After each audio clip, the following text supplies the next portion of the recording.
ආයුබෝවන් අද අපි මේ ගැඹුරු විමසුමෙන් කතා කරන්න යන්නේ සංගීත ලෝකයේ අමරණීය චරිතයක් ලුඩ්විග් වැන් බීතෝවන් ගැන. ඔව් අනිවාර්යෙන්. අපේ අතේ තියෙන මේ මූලාශ්‍ර ටික පාවිච්චි කළා ඔහුගේ ජීවිතයේ එතකොට සංගීතයේ අපිට වැදගත් කියලා හිතෙන කාරණා ටික ගැඹුරින් බලමු.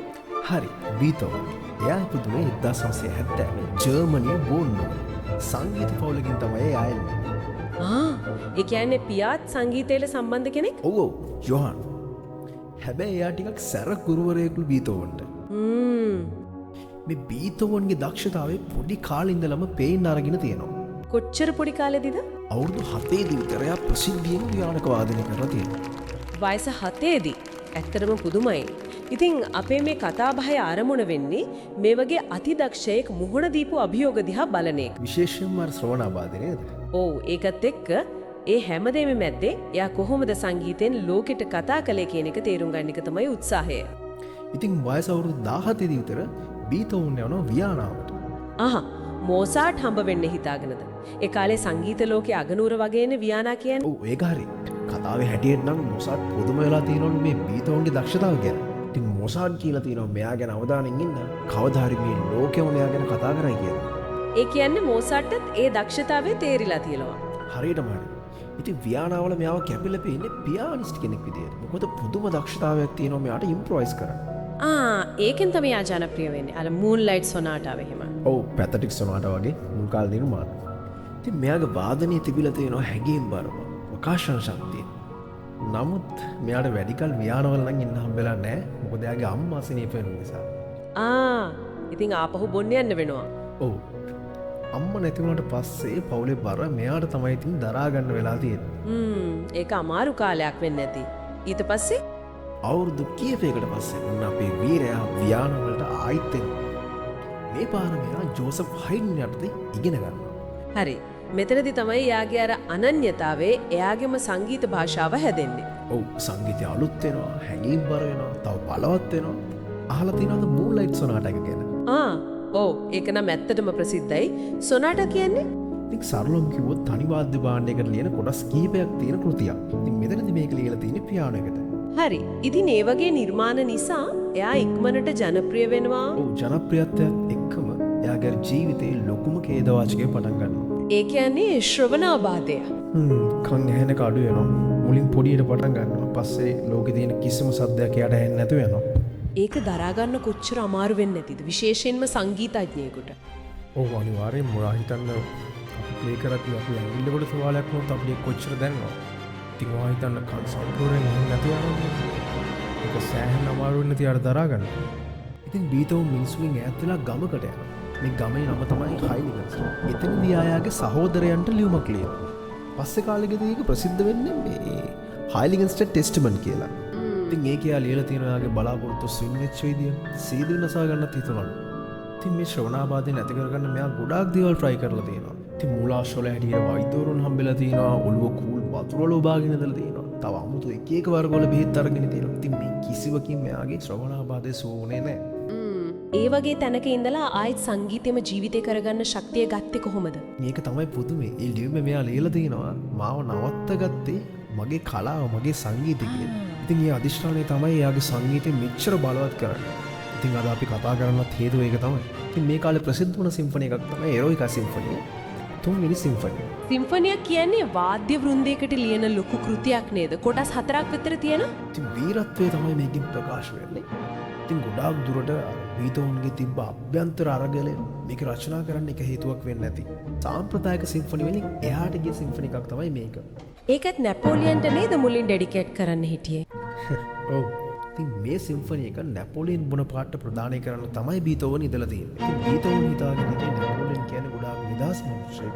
එයා මිනිසුන්ගේ අයිතිවාසිකම් වෙනුවෙන් කතා කරපු කෙනෙක් කියලා. නමුත් ඔහුගේ අදහස වෙනස් වෙලා තියෙනවා මෙන්න මේ නිසා. නැපෝලියන් බොනපාර්ට් ප්‍රකාශ කරලා තියෙනවා එයා තමයි ප්‍රංශයේ අධිරාජ්‍යකය. ඉතින් මෙන්න මේ වචනෙන් බීතෝවන්ගේ අදහස වෙනස් වෙලා තියෙනවා. කිසිම මිනිහෙක් තමන් අනිත් මිනිස්සුන්ට වඩා ඉහළයි ප්‍රකාශ කර ගැනීම නොවටිනා දෙයක් විදිහට තමයි බීතෝවන් දැක්කේ.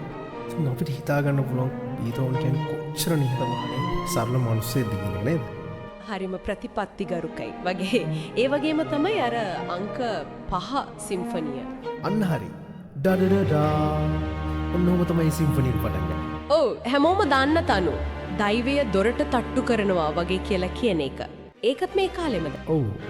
ඉතින් බීතෝන්ගේ ඇතුළේ තිබ්බ හැඟීම් අවංකව ප්‍රකාශ කරපු සිම්ෆනි එකක් විදිහට තමයි ගොඩාක් අය ඒක හඳුන්වන්නේ. ඉතින් බීතෝන්ගේ 6 වෙනි සිම්ෆනි එක උනේ Pastoral Symphony. ඉතින් බීතෝන් කරපු ලොකුම කෘතියක් තමයි Violin Concerto in D Major. ඉතින් මේකට මිනිස්සු ගොඩාක් ආදරය කරනවා. ඒ වගේම අර පොඩි කුරුපොටි පියානෝ කෑල්ලක් තියෙන්නේ. ඕ හැබැයි ප්‍රනවුන්ස් කරන විදිහ පොඩ්ඩක් බලන්න. ෆිබෙලිසද ෆර්ලිසද ෆර්ලිසද කියන එක නකරිට බලන්න ඕනේ. ඉතින් මම මේකට කියන්නේ පියානිස්ට්ලාගේ නැෂනල් ඇන්තම් එක කියලා. මොකද මේක ඒ තරමටම ජනප්‍රියයි. ඉතින් බීතෝන් මේක රචනා කරලා තින්නේ 1810 අප්‍රේල් 27 වෙනිදා. බීතෝන් මියගින් වසර 40කට පස්සේ තමයි මේක ලුඩ්විග් නෝල් විසින් මුල් පිටපත හොයාගන්නේ. ඉතින් මේකේ ඔෆිෂියල් නේම් එක තමයි Bagatelle number 25 in A minor. ඉතින් මූලාශ්‍රවල හැටියට මේක ප්‍රකාශයට පත් කරලා තියෙන්නේ 1867. කවුද මේ එලිස් කියන්නේ? ඔව් මේක ලිව්වේ කාටද කියන එක නම් තාම අභිරහසක්. සමහරු කියනවා ශිෂ්‍යාවක් කියලා. සමහරු කියනවා මේ බීතෝන් බඳින්න හිටපු කෙල්ල කියලා. සමහරු කියනවා මේ තෙරේසා කියන නම වැරදියට ලියවිලා කියලා. හරිම අභිරහසක් නේද ඒ ජනප්‍රිය තනුව පිටිපස්සේ තියෙන්නේ. කාලයත් එක්ක යාගේ ලෝකයේ සම්පූර්ණයෙන්ම නිහඬ වෙනවා. ඒ කියන්නේ සම්පූර්ණයෙන්ම බිහිරි වෙනවා. ඒත් පුදුමය කියන්නේ යාගේ නිර්මාණ නතර වෙන්නේ නෑ නේද? ඇත්තටම තවත් බලවත් වෙනවා වගේ. මම මේකට වඩා හොඳ උදාහරණයක් කියන්නම්. ඒක තමයි 9 වෙනි සිම්ෆනි එක.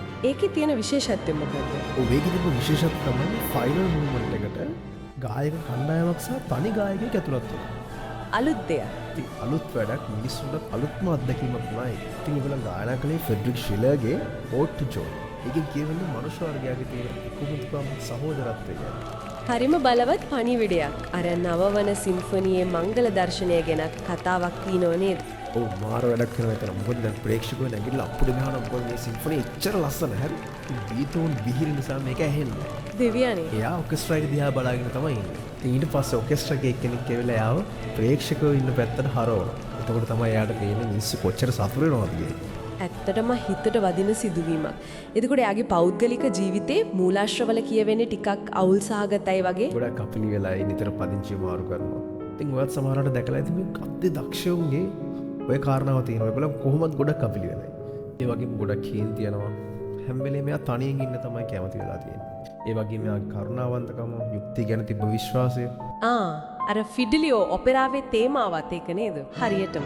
ඔපෙරාව කියන්නේ සංගීතය, ගායනය, නාට්‍ය එකතු වුණු එකක්. බීතෝන් ලියපු එකම ඔපෙරාව තමයි ෆිඩලියෝ ඔපෙරාව. ඒකෙන් කතා කරන්නේ ආදරය, නිදහස, තුරුත්වයට තිබ්බ අරගලය, ඔන්න වගේ දේවල්. ඉතින් මෙහෙම කාලය ගත වෙද්දී බීතෝන්ගේ සෞඛ්‍ය තත්ත්වය එන්න එන්න පිරිහෙනවා. ඒත් බීතෝන් මොකද කරන්නේ? ඒත් අලුත් නිර්මාණය කරපු එක තමයි බීතෝන් කරේ. ඉතින් 1826 වගේ වෙද්දී බීතෝන් ගොඩාක් දුබල තත්ත්වයකට පත් වෙනවා. 1827 මාර්තු මාසෙදී බීතෝන් ගොඩාක් ලෙඩ වෙනවා. ඉතින් මේ අපේ වීරයා, මේ අපේ අසහාය පෞරුෂය අවුරුදු 56ක් ආයු බලඳලා සදානම නික්ම යනවා. ඉතින් 1827 මාර්තු 26 බීතෝන් අභාව ප්‍රාර්ථ වෙද්දී ලොකු අපුණක් යම් කාමරේම එළියුණා කියලා කියනවා. ඉතින් මහා පෞරුෂයකට මහා ආත්මයකට ස්වභාව ධර්මයෙන් සමුදුන් ආකාරයක් කියලා තමයි මට නම් හිතෙන්නේ. ඉතින් වියනාවේදී ඔය ගවමගුල්ලට සහභාගී වෙලා තියෙන 20000කට වැඩි ප්‍රමාණයක්. ඉතින් වා හිතන්න කොච්චර මිනිස්සු යාට ආදරය කරන්නේ නැද්ද කියලා. ඉතින් මෙතන යාව ප්‍රශංසා කරපු මිනිස්සු, සංගීතඥයන්, යාගේ මිතුරන්, යාගේ ශිෂ්‍යයෝ හැම දෙනාම යවමගුල් උත්සවයට සහභාගී වෙලා තියෙනවා. ඉතින් මේ වීදි ශෝක වෙච්ච අයගෙන් පිරීලා ඉතිරිලා ගියා කියලා තමයි සඳහන් වෙන්නේ. මේ අතර විශේෂ පුද්ගලෙක් ඉඳලා තියෙනවා. ඒ තමයි ෆ්‍රාන්ස් ෂූබර්ට්. මොකද එයා බීතෝවන් ගොඩාක් අගය කරපු කෙනෙක්. ඉතින් ෆ්‍රාන්ස් ෂූබර්ට් මරුණන් පස්සෙත් බීතෝවන් ළඟ භූමි දානය කරා කියලා තමයි සඳහන් වෙන්නේ.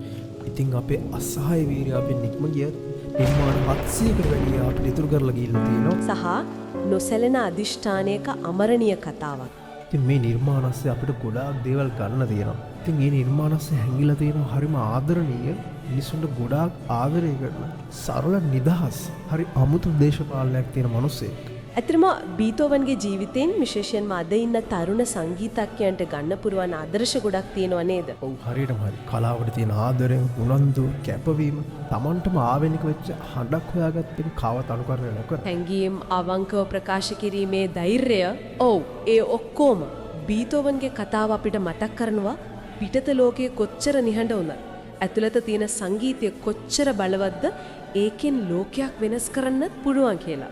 එහෙනම් අවසාන වශයෙන් අපි හැමෝටම හිතන්න දෙයක් ඉතුරු කරමු. කං ඇහෙන්නේ නැතුව මෙච්චර බලවත් වෙච්ච මියුසික් කොහොමද නිර්මාණය කරේ බීතෝව?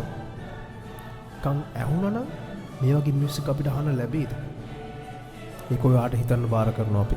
එහෙනම් අපි මෙතනින් සමු ගන්නවා. නැවත මෙන්න මේ වගේ අද්විතීය චරිතයක් එක්ක අපි හම්බෙමු.